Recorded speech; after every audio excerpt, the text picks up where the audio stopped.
interesting. Anyway, John Kerry, interesting stuff. Former Secretary of State John Kerry is considering throwing his hat into the ring for the 2020 Democratic presidential nomination if Bernie Sanders can't be stopped. So, I don't know what this is going to do. Excuse me. I'm choking myself up about this. I'm getting emotional about the beautiful thought of a John Kerry presidency. Oh my gosh. Like, this is amazing. Anyway, so former Secretary of State John Kerry is considering throwing his hat in the ring for 2020 Democratic presidential nomination if Senator Bernie Sanders cannot be stopped. So he's proposing a run as a Stop Bernie candidate. That's according to the NBC News, which reported Sunday that one of their analysts overheard a phone conversation between Kerry and an unknown second person in the lobby restaurant of the Renaissance Savory Hotel in Des Moines, Iowa. He says, quote, "Maybe I'm effing deluding myself here." No! You're not. You're not deluding yourself. Come on. You want to do it. Come on. You can do it. Please do it. Like, please do it. You really want to do it. The fact the former Secretary of State would have the conversation in earshot of reporters was surprising to NBC News reporter Alex Setzwald. If you're John Kerry in... If you're John Kerry in the Des Moines Hotel the day before the Iowa Caucus, assume people will overhear you loudly spitballing about entering the presidential race, tweeted Alex Seitwald. Maybe that was the point. Who knows? Maybe there was supposed to be a test trial balloon by Senator John Kerry, who, by the way, looks like his face is kind of like carved out of a rock. Because he looks like a very ancient face, like you'd see in the movies of like the ancient spirits of yore. I don't know. But yeah, the fact that he thinks he can, like, when literally, I found out when he supposedly endorsed Joe Biden. He endorsed Joe Biden, but now he's like, Joe can't do it. He's too old. He doesn't have his wits about him. I got to do it. I got to do it. But it is a real interesting thing that he thinks that I found out about that John Kerry endorsed Joe Biden like 4 or 5 days. And I follow politics a lot, in case you didn't know. I didn't know that he endorsed Joe Biden until like 3 or 4 days after. Like, nobody cares about this guy. He's gone. He should really be gone. Sanders leads in polling in Iowa, New Hampshire, and nationwide is close to the lead in the margin of error within other important primary states, including Nevada, California, and Texas. So, as NBC News reported, Kerry would have to disentangle himself from a number of commitments in his private life, such as a lucrative speaking career and his position on the board of the Bank of America. Kerry is in Iowa campaigning for the former VP Joe Biden, who has seen his once sizable lead over the Democratic primary field shrink. He's polling second in Iowa in the Real Clear Politics average polls, and lower in some individual surveys. If Kerry was serious, the entry would mark the latest in a series of moves by the party establishment seen by Sanders supporters as trying to game the system to deny Sanders of the nomination. So, yeah, progressives were unimpressed by the report. The New Republic's Libby Watson currently dismissed the news. Pathetic is what she said. Pathetic. Tell him, Libby. Let's go. You tell him. All right. Here's something pretty disturbing, folks. Ahead of the first major test of the Democratic presidential field in Iowa next week, the DNC chair, Tom Perez, has selected his nominees for the 2020 DNC committees. These nominees, confirmed by the DNC's executive committee, will serve as the overseers for July's convention in Milwaukee. New Republic reporting here. Their mandate will include managing the convention's rulemaking procedures, resolving disputes about the delegate credentialing, and codifying the Democratic Party platform. Taken as a whole, these handlers wield tremendous power in shaping both the official party line and the logistics of selecting the Democratic presidential nominee, to say nothing of the way they will influence the course charted by a potential Democratic president. Thus far, the Democratic presidential primary is defined by Joe Biden's bid to appeal to the center and his deep ties to the DNC's core, and the progressive push by the Warren Sanders contingent, who are viewed by the party as kind of outsiders. Sanders a little bit more so. Perez's appointments, however, suggest that he would prefer to resolve the ongoing tumult by leaving little room for actualizing the left-wing pull that the progressive flank of the party coaxed out of its colleagues through concessions such as cautious exploration among moderates of healthcare policies that are billed as effective alternatives to Medicare for All. If the party's blue-collar and middle-class base, demographics whom candidates routinely address during their debate stage polemics are truly the engine of the Democratic machine, it's hard to see how their interests are represented by these 70-odd delegates who derive their own socioeconomic standing from the careers at America's top financial firms and K Street influence shops. In a country where ordinary people are left sagging under the weight of medical debt, student loans, ramped-up housing costs, and climate change inaction, these committee selections offer little comfort. To many, it's something of a slap in the face. It comes as no surprise that Perez has chosen to appoint a centrist, candidates from deep in the Democratic Party establishment. Where this really comes to be honest, it gets worrying is the idea of if Bernie Sanders does not get a plurality or majority of Democratic nomination delegates for the DNC, whatever that number is, it's a really high number. I don't know exactly what the number is, but if he doesn't get that, then he will not be able to really succinctly and convincingly win. And if that maybe gets sucked up by like Mike Bloomberg, who stays in the race because he can, or whatever the case may be.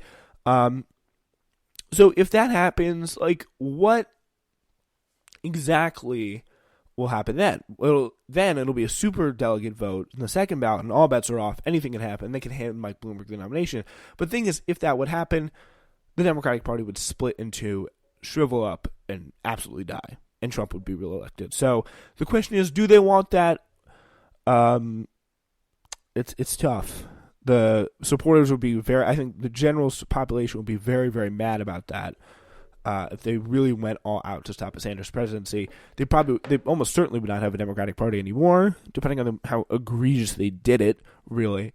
But Donald Trump would almost definitely win because there'd be just enough discontented people to not vote, and who could blame them? So that's the stuff that they have to deal with there. This particular convention roster is stacked with a uniquely egregious assortment of corporate lobbyists and vocal opponents to progressive policies. One featured player is centrist darling and top dollar buckraker John Podesta, folks. He famously quoted in a leaked email as not being opposed to grinding Bernie Sanders to a pulp, saying, quote, "Where would you stick the knife in?" he asked, temporarily banning the ground pulp metaphor. So sticking the knife in is a little bit more direct, you know? Anyway, Podesta's appointment signals a certain commitment to the Democratic Party's old guard fundraising hounds and comfortable power brokers, but the fealty is deeply embedded throughout Perez's roster, which ensconces purebred party insiders at the top of the three most important committees. The co-chairmanship of the DNC Rules Committee was awarded to Maria Cardona, a CNN contributor and former lead communications strategist for the Department of Commerce's efforts to pass NAFTA, and is more importantly, the principal of the Dewey Square Group. The consulting firm has represented a diverse clientele from grocery and restaurant lobbies fighting its unionization efforts to Big Pharma and Starbucks. As The Intercept reported in 2016, DSG even consulted with health insurance giants who sought to undermine key parts of the Affordable Care Act. DSG is also represented on the Rules Committee by the firm's co-founder, Charles Baker, who cashed in after having secured favor within the party for years of lobbying and dues paying as chief administrative officer for Hillary for America. That's not why I'm laughing, but Minion Moore, another DSG principal, also found a way to a committee seat. Minion Moore. So she's going to be presumably waddling around like a little minion from Despicable Me. No, she's obviously not, but it's funny to think. She also found her way to a committee seat, so that's all very well and good. Cardona shares the top seat on the Rules Committee with Barney Frank, the former Massachusetts representative who, despite his reputation for Sanders-style gruffness and a shared affinity for calling policies bull, S-H-I-T, was frequently railed against Medicare for All and the Green New Deal policies first championed by Sanders.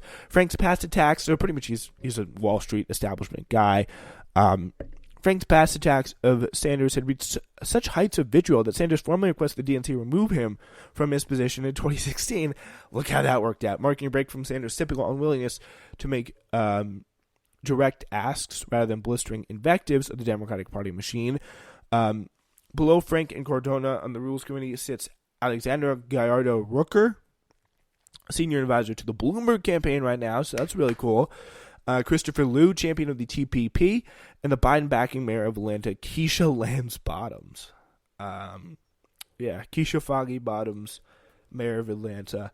Heading the Credentials Committee are Lorraine Miller and James Roosevelt. This is the one that decides about and sets up the delegates and how they're counted, so pretty important committee there.